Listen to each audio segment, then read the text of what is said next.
नमस्कार दोस्तों, मेरा नाम है गोविंद और आप देख रहे हैं ऐसे न्यूज।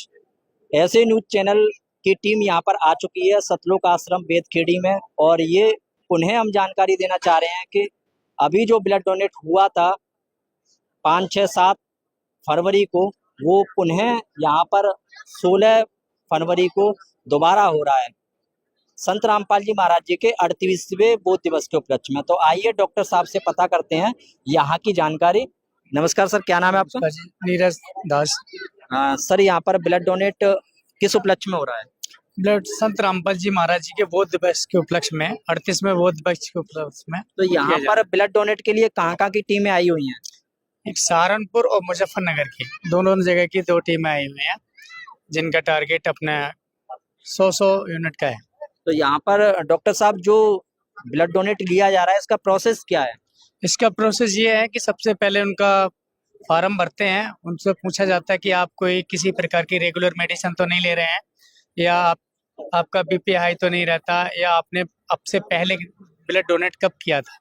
कम से कम 3 महीने से पहले वाले का नहीं निकालते, लेकिन फिर भी लोग फोर्स करते हैं, नहीं डॉक्टर साहब हमारा पूरा है, आप हमारा ब्लड डोनेट लो, निकलवाओ। लेकिन हम मना कर देते हैं क्योंकि 3 महीने से पहले नहीं लेते। और अदर भी संगत इतनी हो जाती है ब्लड के लिए, जो कि उन्हें वापस करना पड़ता है। मतलब ये पहली बार सुन रहा हूँ कि यहाँ पर लोगों को आपको वापस करना पड़ता है। जी, स्वतः इतनी ज्यादा मात्रा में आते हैं एक मानवता के लिए, और कि हमारा ब्लड किसी और के काम आ जाएगा, जिससे किसी की जिंदगी बच सकती है, तो वापस भी हमें बहुत करना पड़ता है। फिर वो नेक्स्ट जाके अगले प्रोग्राम में आते हैं। तो इन लोगों को प्रेरणा कहाँ से मिलती है, जागृति कैसे इनके अंदर आ रही है कि ये ब्लड डोनेट के लिए तैयार होते हैं? आजकल कोई पड़ोसी पड़ोसी के काम नहीं आता, भाई भाई को खून नहीं देता है। जी, आपने सच कहा कि कोई किसी को परिवार में भी ब्लड दे के राजी नहीं है, लेकिन इनके अंदर जो संत रामपाल जी महाराज जी के वचन और ज्ञान जो है, उसको सुन के वो एक मानवता के प्रति सभी भक्तों को जागृति होती चली जाती है, जिससे ये अच्छे कर्म करने के लिए तैयार रहते हैं समाज के प्रति। तो जो श्रद्धालुओं की लाइन लगती है ब्लड डोनेट के लिए, उनसे सबसे पहले क्या स्टार्टिंग क्या करते हैं?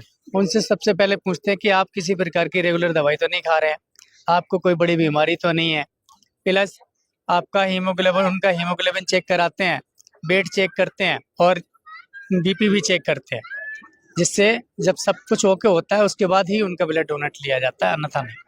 और कितना ब्लड डोनेट लेते हैं? 350 ml। और उसके बाद फिर उन्हें क्या देते हैं?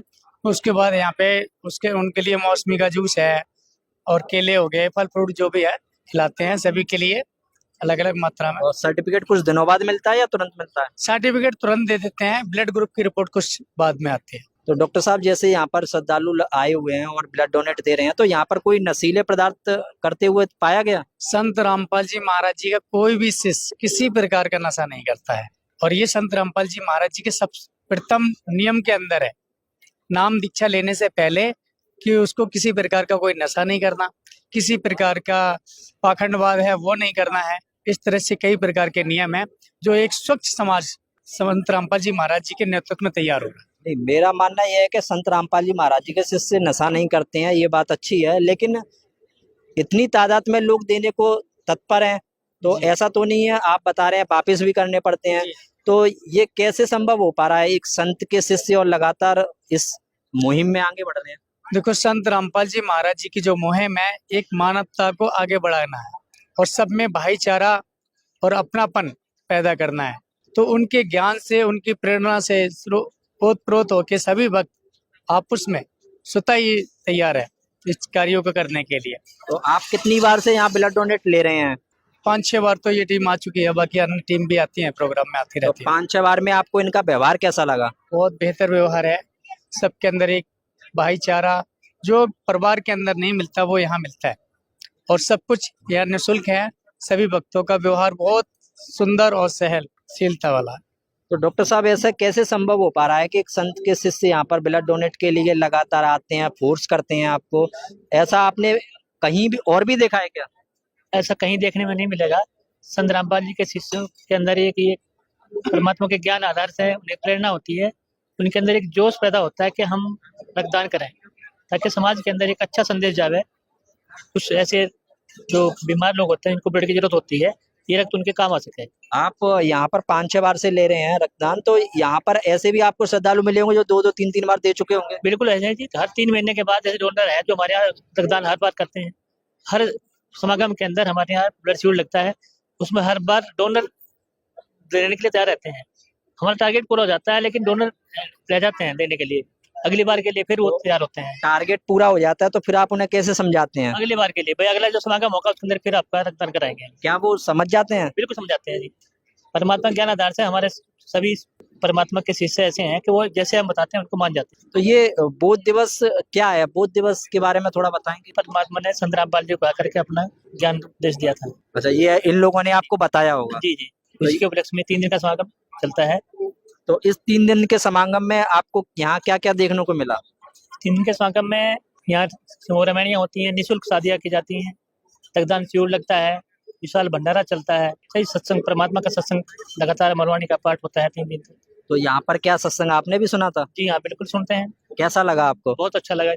और ये दहेज मुक्त शादियाँ होती हैं तो इसमें बैंड बाजे वगैरह होते हैं? नहीं नहीं, कुछ नहीं होता जी, सब परमात्मा की वाणी चलती है, अमरकंठ साहब का पाठ होता है, उसी के आधार से 17 मिनट के अंदर एक दहेज मुक्त रामायणी होती है। इसमें 33 करोड़ देवी देवताओं का आह्वान किया जाता है, उसके आधार से ये शादियाँ होती हैं। तो आप देख पा रहे हैं जैसे कि अभी डॉक्टर साहब ने बताया है कि यहाँ पर सभी लोगों का व्यवहार अच्छा है और कोई भी नशा नहीं करता है, और लगातार यहाँ पर जो ब्लड डोनेट का कार्यक्रम है वो चालू है। फॉर्म भरे जा रहे हैं, उनका वेट चेक हो रहा है और उसके बाद उनका होमोग्लोबिन भी चेक हो रहा है, और उसके साथ ही साथ यहाँ पर काफी सारे लोग ब्लड दे रहे हैं, जो कि अभी आप बेडों पर देख सकते हैं। वो लगातार उनका यहाँ पर ब्लड लिया जा रहा है 1 बाय 1 करके। यहाँ पर केवल पुरुष ही नहीं, महिलाएं भी यहाँ पर बढ़ चढ़कर आगे ब्लड डोनेट में आ रही हैं, और यहाँ पर आप देख पा रहे हैं कि यहाँ पर महिलाएं भी ब्लड डोनेट कर रही हैं। तो ये बहुत ही बड़ी यहाँ पर चीज देखने को मिल रही है, जिससे कि यहाँ पर कोई अपने भाई से भाई को देने को तैयार नहीं होते हैं ब्लड। और यहाँ पर एक मानवता की मिसाल है कि जिसको जानते नहीं है, पहचानते नहीं है, उन लोगों के लिए ये ब्लड डोनेट कर रहे हैं। तो ये बहुत ही बड़ी मिसाल है।